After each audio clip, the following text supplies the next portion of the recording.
Well, I've been talking today particularly about changing the model of the way we work for the digital global knowledge economy. So that new model is really, and it's very interesting because women play a very big part in this, in the sense that one of the driving forces of change are demographic and social changes. And women, the rise of women in the workforce is a very big part of that. So, of course, our longer working lives are also part of that. So we're talking about changing the model of the way that we work away from an industrial age model, which is sort of 19th and 20th century thinking, which is about fixed location, fixed time of work, and also about managers being in control and wanting to micromanage what you're doing, to a model that's based on trust, but it's about treating people as adults and enabling them by using technology, of course, but enabling them really to work in a way that is much more autonomous. So they may still be having to do some of their work in a particular place at a particular time, but not all of their work is necessarily going to be like that.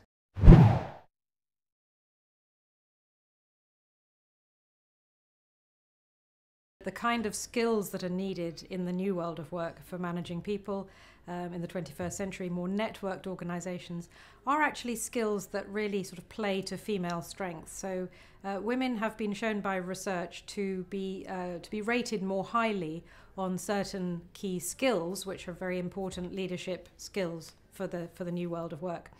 And these are things like building teams and giving people rewards and feedback, communicating well.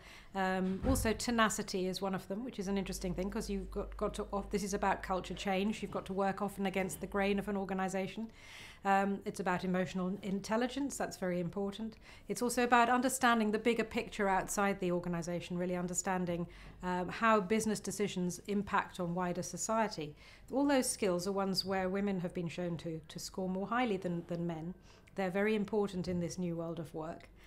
It doesn't mean that men don't have or can't have those skills. Some men do have those leadership strengths.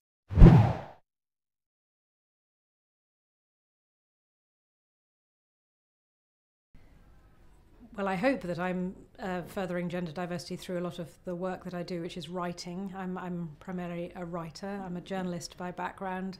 I'm co-author of a couple of books, one of them Why Women Mean Business, and this new book called Future Work. And I hope that through that work and other things that I'm involved in, many initiatives, getting more women onto boards, getting more women into senior management, all those kind of things that I do and have done over now 10, 15 years. I hope that all of those things are really adding to people's knowledge, people's understanding. I think still a lot of businesses don't really understand the potential of women and why women are so important to their business and to the bottom line. So I think it's really important to go on putting across that message.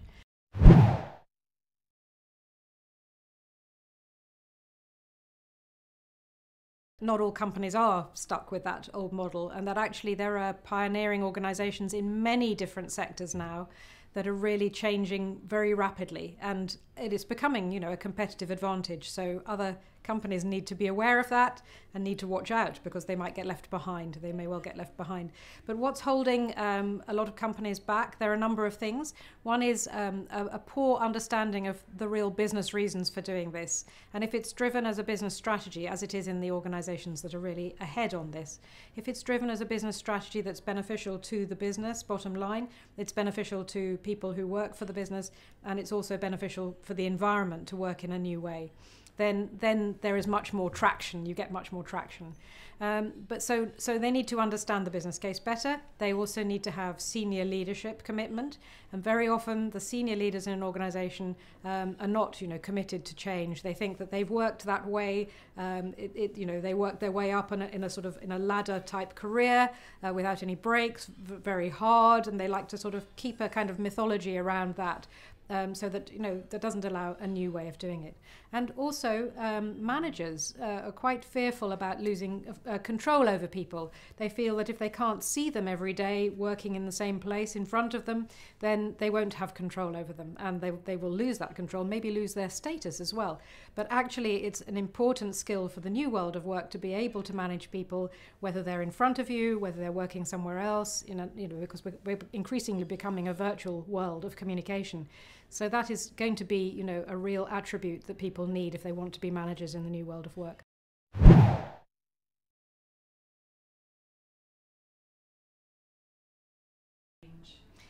Well, I think Jump is fantastic, actually, because, I get the newsletter regularly, and I read the articles and see what's covered there.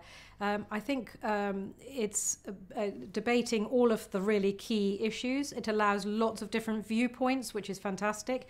It's not just pushing one single viewpoint, although it's quite clear where it stands on many things. It's a fantastic kind of portal to lots of different ideas.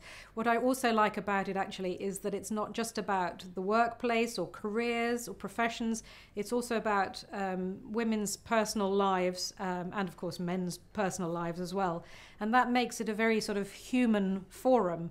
And I think that that's one thing that women can really bring, that is changing, the world of work to make it more human. We need to make the world of work more human.